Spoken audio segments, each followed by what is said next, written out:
Hi there, I'm Zoot Java. Today I'd like to talk about something that I just heard once, and I'm pretty sure I heard it a little earlier from Tim Pool. And also I've heard it from Dr. Karlin Borshenko. To start off with, I'm a Canadian. They obviously are Americans, for those who wouldn't know. And they had both stated that they're kind of fed up with these people that they've noticed up in Canada sticking their nose into the American politics and shooting their mouths off and saying all kinds of stuff. Tim said even left and right. He doesn't care who it is. They weren't angry or anything like that, and neither am I. I just want to offer a bit of an explanation as to why some of us are like this, and this is why personally I'm like this. You see, the United States has roughly 10 times the population of Canada. As a matter of fact, there are more people in the state of California than there are in the entire country of Canada. And 90% of everyone in Canada lives within about 100 miles of the United States border. So we are very close to you, whether you want to look at it, whichever way you would like to look at it, as a matter of fact. And a lot of things, almost everything that you do, impacts our country, and sometimes beneficially, sometimes negatively, but that's, give and take, and that will happen with any countries.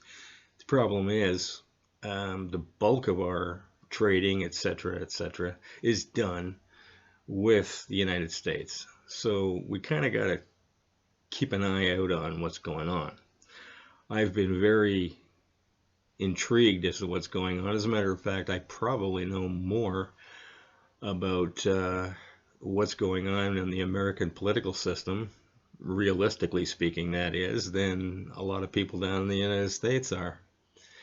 I also have a bit of a tiny tie there. My grandmother grew up in the United States. She actually grew up in South Dakota. And one of my uncles was in the American Air Force.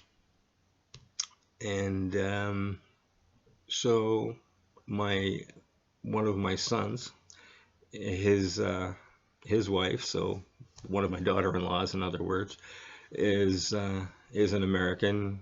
Well, she has dual citizenship now, but she was born and grew up in the United States. So I have I feel a bit of a tie to the country. And, when you take a look at certain things that happen, you kind of got to wonder, should I be concerned about this? Now, I know most people we've got here that I've had discussions, doing a little quotey finger thing here, with, it's like the orange man bad thing. Trump is this, Trump is that, he's a racist, he's evil, blah, blah, blah. And they won't listen to the reality of what Trump has done. And I think he's good for the country. I think he's good for both our countries, to be quite honest with you. And what people don't like about Donald Trump is his personality. Some people actually do like the personality. The reason that they would like his personality, the people that do, that's not Tim so much. But the thing is, for years, I've heard people say, I just wish that we'd have a politician who would stand up there, tell the truth, and do what he was going to say. That's Donald Trump. And if you call him on it, well, then he turns around and he just gives you an earful. He doesn't want to take crap. He won't take any crap. That's what you need. Now, Obama, he was a great orator. I mean, He was fantastic. He was constructed, I think, to be a speaker. He was a perfect public speaker. Running the country, not so much. But again, that's my opinion. And here we go. So this all really started. I started working at a company years ago, and after 29 years, I lost my job, and it was because of a trade deal between Canada and the United States at the time. They told us that that's why. You know, they didn't try and hide the reason as to why the company was shutting down. They told us that that was the reason. Trade deal is going to make this thing great for us. So you guys are no longer employed here. I actually thought I was going to retire at this company. But I looked into this afterwards, like a couple of years later. I wanted to see exactly what it had done for anyone. Because a politician up here said, well, you know, when a door shuts, another one opens. Don't believe that. That's a pile of crap. And it's rooted in nothing. I also checked out how much it did for the average American. Guess what, people? Nothing. Absolutely nothing. There were more jobs lost than jobs were created, like they said they were going to be with this trade deal, in every single state in the United States. Not one state had more jobs created than jobs that were lost as a result of this trade deal. So basically, the amount of people you could fit into a diner benefited, and they benefited to the tune of millions upon millions of dollars. Big surprise. Again, going back. Well, I look at what you have to say. You've got to understand, some of us actually are looking at this as in, hey, what's in it for me? Tim has even said, you know, people vote with their wallet. Am I doing better? Yeah, well, this guy's going to get my vote. If I'm getting screwed out of the deal, I'm not happy. Well, what can I do about it? Well, believe it or not, I actually talk to people. I try and tell people, if I can, while I'm on the internet, vote for Donald Trump. He's the best thing you've got. And that would be my contribution, I think, anyways. Very small, but everything is better. Just every little bit. And the thing about it all is, you have to realize you could be the most powerful in the nation in the entire world, but you got to remember everybody else is out there. I mean, you're bordered by these two countries, and one of them, which is Canada, has, well, huge trade deals with us. There's a lot of money to be made for Canada, a lot of money to be made for the United States. What's your other border got?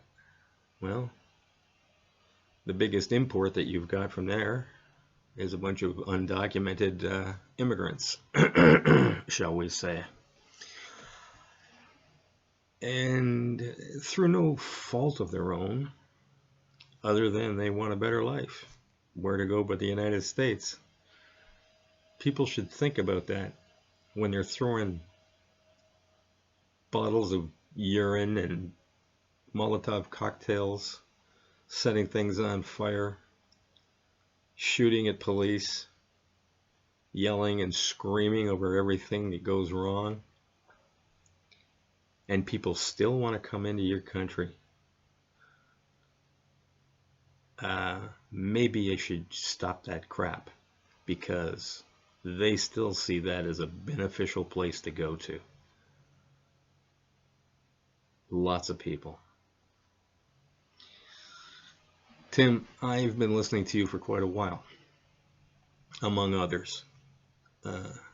I've watched you go from talking about Bernie constantly to your donations to Andrew Yang, your donations to Tulsi Gabbard, your I'll never vote for Donald Trump to I'll vote for Donald Trump because these people are insane.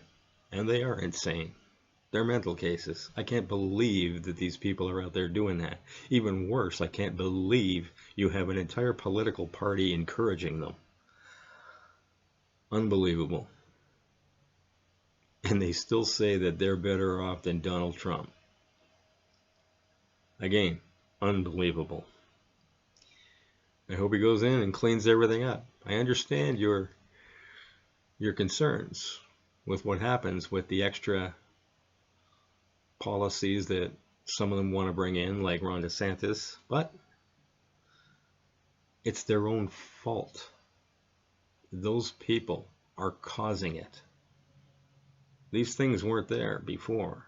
They weren't put into place before, but they're coming into place. And it's kind of ironic also that there's all these people out there, and because you're explaining what's going on, these people are saying, they're calling you a grifter. They're saying that you're a fake liberal, etc. I don't see it that way. I see somebody who is reporting on what's going on around this country, and that's why you've changed your mind. You're seeing what's going on. You're seeing a lot of what's going on. You'll report on so much of it. Dr. Carlin Borisenko. Again, no disrespect to you either. As a matter of fact, heavy respect to you for waking up and doing what you are doing right now. I also feel terrible at those things that happened to you, such as at that hotel. That was despicable. And again, if you would ever listen to what I've said, basically what I've said to Tim Pool, it applies to you also. Not all of us as Canadians have, what would you say, nefarious reasons for opening our mouths about what goes on in the United States and about what goes on in your politics. A lot of us are concerned. We're concerned not only for ourselves, we're concerned for the average American. We know what the average American person is like, and they're not those idiots who are running around the streets, lighting things on fire, hurting people, attacking people for no reason. That is not the average American. I've been down there enough to know. I've been down in the United States and traveled in different areas. I really like the fact that there are so many places and there's so many different things about the country that the people are also, they're the same, but they're a little bit different. That's a good thing. That in itself is a melting pot. So I'm just concerned about your country. That's all it is. And you got to remember that there's a bunch of us who are up here in what you would call America Junior, America's hat, whatever. I don't care. I can take a joke. Really. But keep pumping out your content. Don't stop believing what you're believing. I believe in what you're doing. Both of you. And so many more. Anyhow, what most people have tuned in for is my bad joke. And my bad joke, I'm going to base that on what's happening right now with the Supreme Court.